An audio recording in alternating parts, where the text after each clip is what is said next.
Welcome home, Bitcoin truth seekers. It is, should actually say that again. Welcome home, Bitcoin truth seekers. It is Thursday, March 10th, 12:08 p.m. here in the Arizona desert. Didn't quite get this one out in the morning. Usually it's later today, but anyway, um, whatever that matters. Check this out, bitcoinreview.com. Got more for you there. Do have links to blockchain education and Trade Genius up top. Looking at the market, of course, we were really pumping yesterday, and it was very beautiful. Of course, took a bit of a dump today in the market, but it has found some good support. Has been going sideways for a while. These are 10-second candles.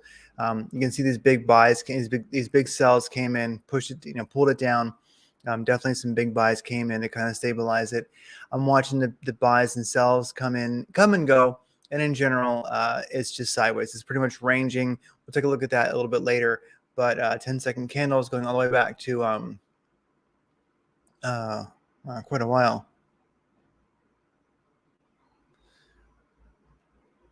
Anyway, sorry guys, 8th of March. Yesterday, sorry, gosh, woo! That's one of the things about doing it live. If you ever kind of like have a like your brain goes, well, you're stuck, because here you are. Anyway, so yes, going back to the 8th of March here around 2100, boom. So we have a nice little bit of time here. So anyway, boom, nice dump. We were having a good time there for a while. You can see if this will render where we takes it a while. But anyway, if this renders quick enough, you can see where we had this beautiful pump up. You see a lot of buy volume come in. It was wonderful, but it basically has just stepped right down to a good level of support. So we're okay. All right, this is really an interesting little graph here. You can see election day 2018, boom, we cruise along. Now 2020, boom, all right, Russia invades Ukraine, and you can see how that has affected gas prices. So that is definitely not the most beautiful thing going on right now. Also, this is a great chart. The first chart is the M1 money supply. The second chart represents inflation. Class dismissed. So if you put these things together, if you look at this, that is really, really something. So consumer price index for all urban consumers, all items in U.S. city average. And of course, there's like when it started, right, when it stopped here. Then, of course, when you add inflation, boom. So as you can see, this is quite alarming. We didn't just wrong one. Sorry. This is the chart. So anyway, let me stop looking at these things. Gosh, what's going on? I think I'm having like a solar flare or something mentally. Anyway, forget those charts. We'll look at them later. Breaking world. Why are those so hard to see? The first is the M1 money supply. The second chart represents inflation. Okay, that's the inflation. All right. First is M1 money supply. Okay, here we go.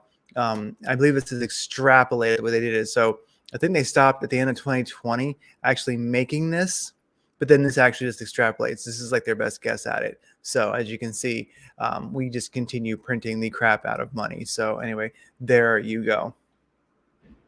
And then inflation, there's 2020, there's 21, 22.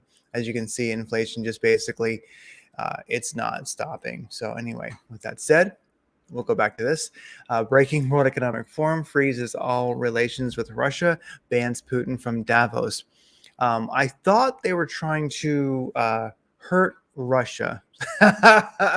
So there's no fast food, no shitty IKEA furniture, et cetera, no Pepsi. I think it was their Coke or Pepsi pulled out their manufacturing, and now Russia jokes about maybe not jokes, talks about just nationalizing those assets that they left. Well, that's interesting.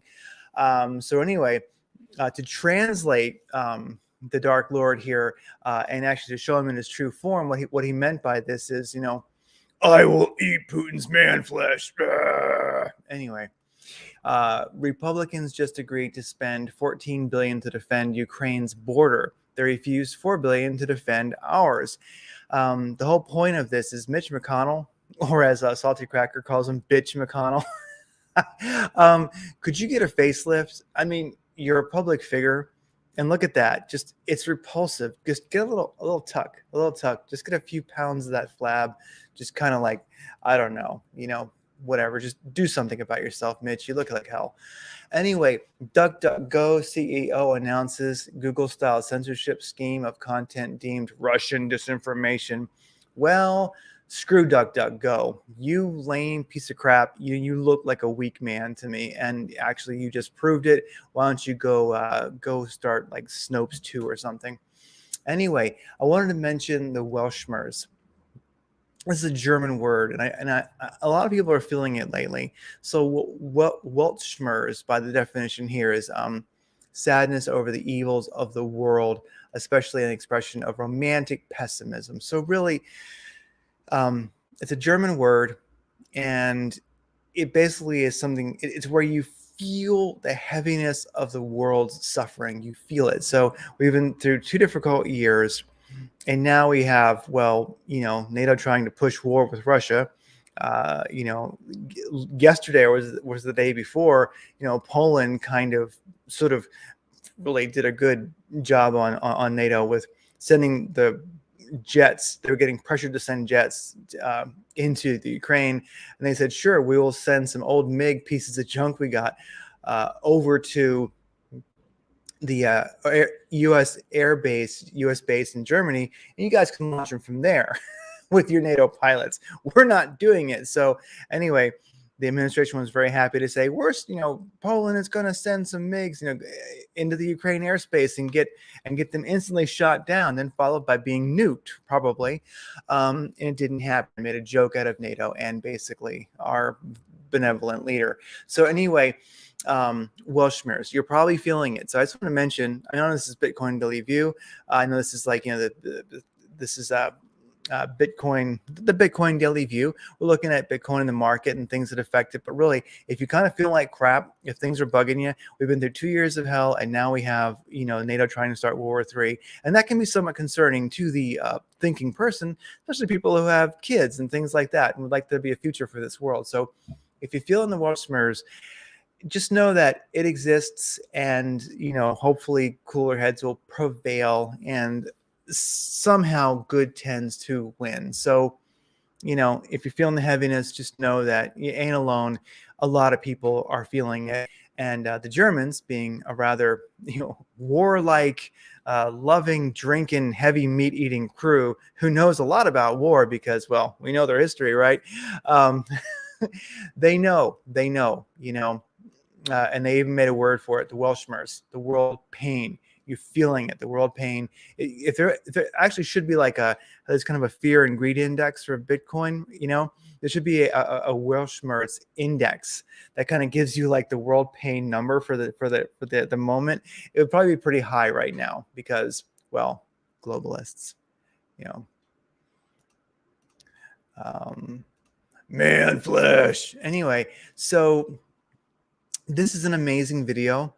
I'll post this over at the Bitcoin Daily View Telegram chat. And I will tell you, this is like a minute. This was 1 hour and 46 long. Someone over at the Bitcoin Daily View chat actually posted this, Bitcoin Daily View Telegram, I should say. So I'm going to put it there. I'll post it there again, even though it's been posted. I'll post it over here in the live chat. Maybe I'll post it as a comment too.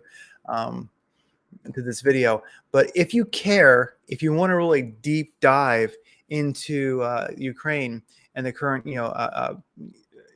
invasion of Ukraine, this is a lot of very, very elite, very, very smart, well, I shouldn't say elite, but very, very intellectually elite, very, very smart people talking about this in a very, very granular way. If you care to know and you want to invest an hour and 46 minutes of your time truly getting an incredibly deep dive into this, it's worth watching. I listened to it. I thought I was going to just check it out, but I ended up watching the whole thing. I listened to it because it's actually pretty powerful. You ain't got to watch it. You can just listen. They're just old farts talking, but they're very, very brilliant old farts talking. Anyway, looking at finally the crypto market, top cryptocurrency spot exchanges, spot trading pairs on Binance, 17 billion. Coinbase exchange, 2.9 billion. If we round it up, it's basically 3 billion. In general, we have okay volume today, a mix of green and red across the big exchanges, but most are in the green. Volume doing okay today. I'm going to give it an okay for spot trading volume. Derivatives, 65 billion, not bad at all. Above 50, good. Above 60, pretty darn good. Above 70, really good. So we're right there in the middle. Nice derivatives, basically longs versus shorts with leverage on Binance. And as far as big exchanges, they're all looking really, really good. Crypto.com's got 2.6 billion. Coinbase Exchange has basically 3 billion. Those are really, really good numbers. KuCoin almost 2 billion today. We're looking pretty darn sharp. Gate.io, an up-and-coming exchange, 1.5 billion. Many of these are up a good number of percent recently. Bybit, 565 million. One thing, if you are a buy bidder, watch your email because they're going to start enforcing KYC on that thing. So if you've been naughty, fix your stuff. Don't get screwed over on that one. Bitcoin coming in at 39,267. Of course, we had a nice, beautiful pump. We had a dump. Over at the Trade Genius chat, somebody mentioned that's a classic Eiffel Tower pattern and really tends to wreck people. And I'm sure it did wreck a good number of people. It's a mix of green and red in the market, but pretty much 99% red from what I'm seeing. Although Stacks, whatever it is, STX is pumping today. We'll take a look at that. All right. Bitcoin trading volume explicitly today on the big exchanges is 5 billion. That's really, really, really good. Above 3 billion is awesome. Above 4 billion, rocking. We're above 5 billion. That's great. 3 billion of that on Binance, over $1 billion on Coinbase. We are rocking. I like what I'm seeing. Bitcoin trading volume is really good. So that tends to lend towards Bitcoin making a recovery from its dump. If we can get cryptometer.io to play with us today, let's see if it will render without holding us up too much. Come on there. Cryptometer.io has been getting slower recently. Sorry for my hesitation when this first started. I just pretty much fire this thing up once while I'm working, and I share what I'm seeing. And sometimes my brain is not fully engaged at first. So with that said, total volume, it shows here at 6.3 billion, where it's like 5 point something over there on Bitcoin trading volume. So this one says about $1 billion more than that, somewhere in the middle. That's it. We're up 30% last 24 hours. Market buy orders are up 26%. Market sell orders are down 34%. So we have dumped, and now we are basically recovering from that dump, if you ask me. Looking at longs versus shorts on Binance, 67% long, 32% short. So a long bias for Bitcoin, big time on Binance. For Ethereum, 66% long, 33% short. Got some serious Illuminati numbers right there. If that's a sign to you, you know, if that's your MK Ultra go numbers, you know. Anyway, I just watched the collateral damage. If you are an MK Ultra guy who just got triggered to go do your business. Anyway, with that said, bam, 66% long, 33% short for Ethereum. So definitely a profound long bias where the big volume is on Binance for both Bitcoin and Ethereum long. All right, looking at gold up top and silver on the bottom. Gold has had a Peter Schiff rush up, and now it basically has stalled out, and it's retracing a bit, but it's retracing right below the 236 fib line. It's really at 1,995 right now. Let's see how this rolls. Gold has been pumping hard. It just retraced kind of hard, but it retraced totally within reason. So let's see if we can get back above 2,000. I like what I'm seeing. And I'm sure, that's just pretty awesome, isn't it? I'd like seeing gold above 2,000. Looking at silver, silver's been running up hard along with gold. It retraced yesterday a bit, and now it's got a green candle. So gold and silver, green candles today after a retrace yesterday. That was somewhat abrupt, but I think we're going to recover. Basically, when you pump hard, you kind of are going to retrace hard a little bit, and I think gold and silver are both doing that right now. It looks natural enough to me. All right, rubles, dollars, and crude. So up top here, if you bought US dollars with rubles, you'd still be on the way up. You're kind of going sideways right now. That's kind of leveled off the profit of buying US dollars with rubles. Now, if you were to have bought rubles with US dollars, you'd have been losing your ass pretty hard, and you still are. For some reason, yesterday that pumped, can't tell you why, and now it's back in the red. So both sideways. So pretty much, if you bought, USD with rubles, you're sideways after making some money. If you bought rubles with USD, you've been losing money. Pump yesterday, but now you're sideways. So both these have kind of gotten to a sideways point. Looking at the bottom here, which is crude oil, I'm looking at US oil, basically. We've been a rocket ship to Pluto recently, pumping like a shit coin, basically. Yesterday it dumped, and today it's dumping. So we're at $106 a barrel right now. We're going to maybe drop below that 20 WMA on the daily chart here. So that's probably some support that we're seeing right now. If that dumps, maybe we'll get back under, $100 a barrel if we break that moving average. So let's see what happens. If we continue this downtrend, we very well may see oil, less than $100 a barrel soon. I'll take that. Looking at the S&P 500, a very slight green candle today, very indecisive little doji there. Looking at the Russell 2000 index, a red candle today. Looking at the Dow Jones, a green candle today. Both the S&P 500 top left and a Dow Jones top right are a serious mega wick towards the downside. So definitely they were in the red earlier today. So definitely S&P 500 rebounded back to a green candle. So did the Dow Jones Industrial Average after dumping hard on open. And of course, Russell 2000 has not quite recovered from that. We'll see if it closes in the green today. If it's not, we'll see. Day is still, ain't over yet. Looking at the dollar strength index yesterday and the day before that, it was dumping. Today, it definitely is making a rally, kind of bouncing off that 20 WMA. Nice going there, dollar strength index. So that's what's kind of happening there. Looking at Bitcoin on the daily chart. We're still making a bounce off that 786 fib level. I like that. Definitely a red candle today, a big green candle yesterday.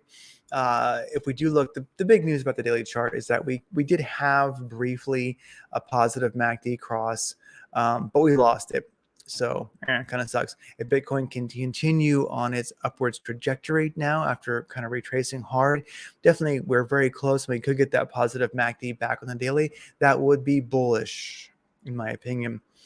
Here you're seeing that 618 golden pocket. This is the fib. It's all based on this daily fib that I did starting back on 20th of July. Beginning high over here on the November 9th. And then boom, here we are riding that 786. It does seem to be a support level to me. So looking at the 40, let's look at the 4-hour chart. As you can see, we've been flirting with that 618 golden pocket.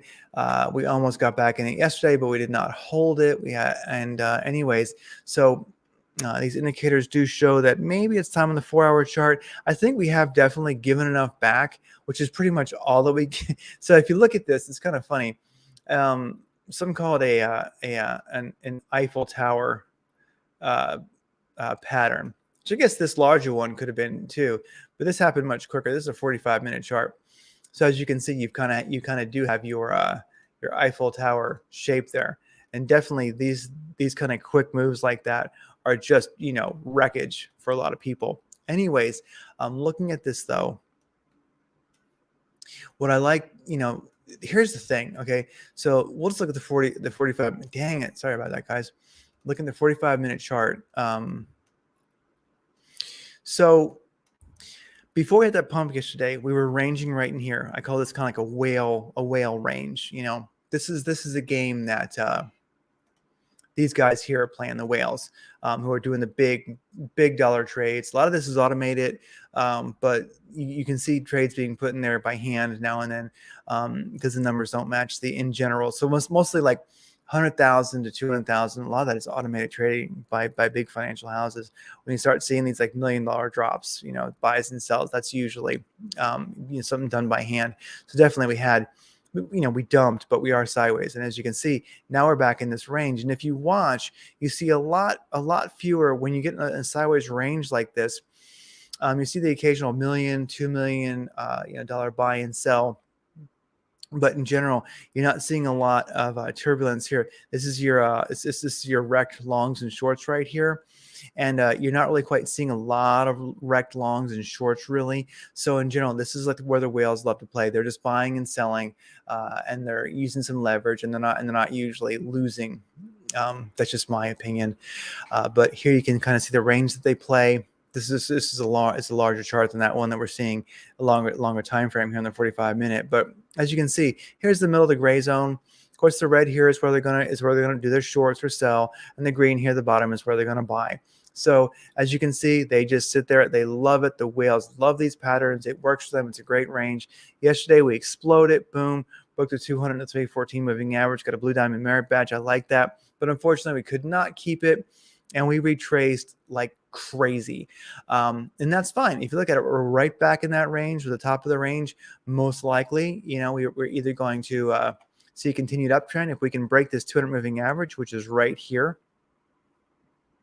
So of course, this white moving average is the 200. As you can see, that's 200 moving average. Now, if we can continue some upwards momentum, I think, and break that, and then come down, find support on it, bounce a little bit, and keep moving, that's just wonderful. Maybe we can recover from this and continue up. Right now, the indicators to me look like that is the case. If it does not happen, well, then I would just expect, if we can't hold that when we start dumping, think like the whales and just figure we're probably going to go down to that green zone and the buy zone, and then continue back up. So how to play that? Well, that's really what the beauty of the 45-minute chart is. You can just watch the indicators here. Right now, we have a directional index, which is in the green, looking good. ADX is it's a 22. It's high enough because we're going sideways, so we're good to go. Squeeze indicators beginning to look like it's going to go to the green. SMU binary candles are showing upwards momentum. KRI just flipped back into the green. Stochastic RSI is showing we're kind of overbought right now.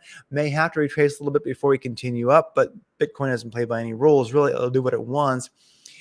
Wave tone oscillator by Lazy Bear shows we're actually on a nice uptrend after being oversold. So when these two do not agree, when the wave tone oscillator and stochastic RSI do not agree, I'm not totally confident. But when they do agree, I really am confident. So anyway, we're kind of in a lot of volatility right now. We're kind of in no man's land, in my opinion. I'm just going to wait and see what happens. If these indicators start slacking off, then I'm going to figure we're probably going back down to the green zone, which is around 38,000 or so. And then we'll probably bounce from there and continue up. If we can get above the 200 moving average and hold it, well, then we'll see what happens. We'll probably most likely, unless we have a strong burst like we did back here with that green with the blue diamond merit badge, unless we get a strong burst, we'll probably bounce between the 200 and 314, then eventually wander on up. We'll see what happens. Anyway, it's just kind of a weak Bitcoin right now, but not too weak. Let's see what happens. I do not know. Looking at Rune versus BTC, this is doing really, really well. It had a strong break above the 200 and 314 moving average recently. And I think we have just enough data here, enough time to draw a channel, and it looks like it's actually respecting this channel, the heartbeat of it and such. Indicators are beginning to turn up right about now. I wish the stochastic RSI and the wave tone oscillator by Lazy Bear were agreeing, but they're not. That's okay. In general, it looks pretty good. Squeeze indicators beginning to show some green. Directional index is in the green. ADX is high enough. This guy very well is probably going to play this, is going to continue playing this upwards channel. That's my guess. When I'm done with this today, I'm going to actually I'm layering a slight little position. I'm going to wait for a little bit more velocity. I'm going to wait for, if you look at gosh, I'm having a brain fog day. If you look at the squeeze indicator, when you get these little white golf balls here, that's what I call them. You can settings. Can I show you? No, let me actually show you here. If you go in the settings, you'll see where to set that. I like making them white so I can see them really clearly. As soon as I see a little bit more upwards velocity, and the SME binary candles rising, and the ADX doing a little tick up, and stochastic RSI making a bit of a tangent upwards. I'm definitely going to probably layer into this a little bit. I might even layer a little bit now. I'm liking the way this looks. We're in BTC. Might be a nice way to pick up some sweet BTC sats.